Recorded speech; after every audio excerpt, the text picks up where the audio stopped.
If I were to tell you that two women traveled to the Bahamas without their husband and children, what would you think they were up to? Simps gonna say they just wanted to get away. Today what I want to talk to you about is two women who went on a vacation to the Bahamas, but things didn't go quite how they planned them to go. Let's check it out. These moms thought they were on a dream vacation in paradise until it turned into the holiday from hell. I ran and I was screaming. Amber Shear and her best friend Dongela Dobson were on a mom's getaway, taking a carnival cruise to the Bahamas. No kids, no men, just us. Like we're back at 4-H camp. That's where we met, 4-H camp in 4th grade. Don't try to make us feel sympathy for you by mentioning the 4-H camp in 4th grade. The difference is that when you was in 4-H camp as a young girl, you probably had pure intentions to learn about the environment, but now you're 30 plus years old and you got foul intentions and you in the Bahamas doing things that you don't have no business doing. The two moms say they were having a great time until the last day of their vacation. That's when they left the cruise ship and went ashore. They say they were looking for seashells on the beach when a staff member from the resort offered them a 2-for-1 drink special, which they accepted. Then another staff member said he could guide them to where the best shells were located. If you believe they left the boat searching for seashells, I got bridges for sale. Usually when you're on a cruise ship, there is alcohol included. There are a bunch of things included. I don't understand why you would be going out there trying to find seashells, for one. For two, why are you accepting 2 drinks for the price of 1? Sound like you was looking to have a little bit of fun as well. And I'm not saying that they lying, but I'm questioning whether or not they telling the truth, like we should always do in these type of situations. Women go to these foreign countries just like passport bros for intimacy tourism. This is a great example of what I'm talking about. Welcome to the Dominican Republic, a perfect setting for love. On the beach at Boca Chica. A beach that is especially appreciated by women. They come from Europe, America, Canada, looking for love. Everything seems to be possible here. The barriers of Western society are abolished. There are no beauty criteria. There are no professional points of reference or problems related to differences of age. Plenty of young men won't hesitate to sell their bodies for a meal or for a night in a hotel. They're called the Sankey Panky, gigolos. Every day they're on the lookout. Their prey, women vacationing alone. It was the worst decision we've ever made. We noticed like we're starting to feel these drinks pretty strongly. Do you think those drinks were drugged? Oh, most certainly. They absolutely were drugged. The friends tell me they have only limited memories of what happened next. I came to being by my assailant. I remember being pushed down. I vaguely remember the guy's face and the facial hair. The moms say they were both left covered in bruises and tested positive for the presence of sedatives and other drugs back on the ship. Are these women telling the truth? I don't know. Let's check it out. You guys, this is crazy. I made a video last night about these two moms from Kentucky who were on a carnival cruise and made a stop at Grand Bahama, and apparently 2 of the staff members there slipped some DRUGs into their drinks and then SA'd them. Well, the resort and the cruise line is saying that their story is completely wrong and that they made this whole thing up.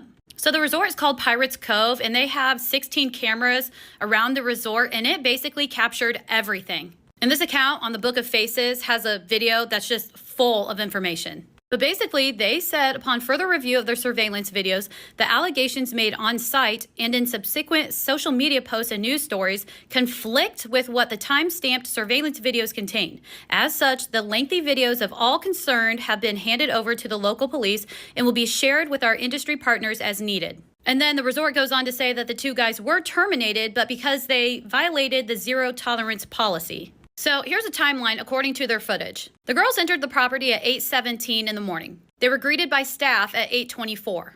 Then at 9:40, one of the girls met with one of the guys who's being accused. Then at 10:06, you can see them, looks like they're walking arm in arm with these 2 guys. They were headed towards the western side of the beach where the alleged incident took place. Now check out this video and then listen to what they have to say about it. Refused to let us see a U.S. position or a carnival position. Refused to let us have a kit done immediately. Made us go to the bathroom. But guys, they wouldn't even give us a kit after we had been. They refused. They made us go to the bathroom and use toilet tissue, and they collected toilet tissue as their specimens. And then they did an alcohol test on us like we were just super drunk. We had hardly any alcohol in our system at all. Well, the resort says that their EMS offered medical assistance to both of the girls, but they declined and even signed a waiver. And then they left for the cruise ship in a private vehicle. But knowing the gravity of the incident, their officers boarded the cruise ship, providing an SA kit and hospital form to the ship's medical doctor. So that's completely different than what the girls are saying. And just to throw in there is now a GoFundMe with a $10,000 goal. Apparently, it's to help raise money for medications that they need that help prevent certain diseases. I don't know. But anyway, what do you guys think? I'm not saying that these two women are lying, but what I am saying is that a lot of these women go on girls' trips with bad motives. And we have seen throughout history that women feel like whenever they get cheated out of a deal or whenever things don't go the way they want it to go, there should be some type of legal recourse. And my thing is, when you're doing devious things, when you're doing things you're not supposed to do as a man, the world lets you know they don't have no sympathy for you because you was already in the wrong. Also, the way we look at SA in America and the way people look at SA around the world is completely different. So when you going into these other countries, you can't take that American mindset into those other countries. It doesn't work. In the beginning, when they was talking about women going to the Dominican Republic, they talked about it not mattering how they look. It was equal opportunity. And I'm not saying the Bahamas is like the Dominican Republic, but I'm saying if any man took advantage of those women, it definitely wasn't because they was young and hot. It was definitely to see if they had some money, because I can't in my right mind see why these men would do that. And I want to say this, I'm very sensitive to things like this because I'm black and because of the situation that happened with Emmett Till where he was falsely accused and the lady came out years later saying that she told a lie. And why do I bring this up? We know about false allegations, but particularly when it comes to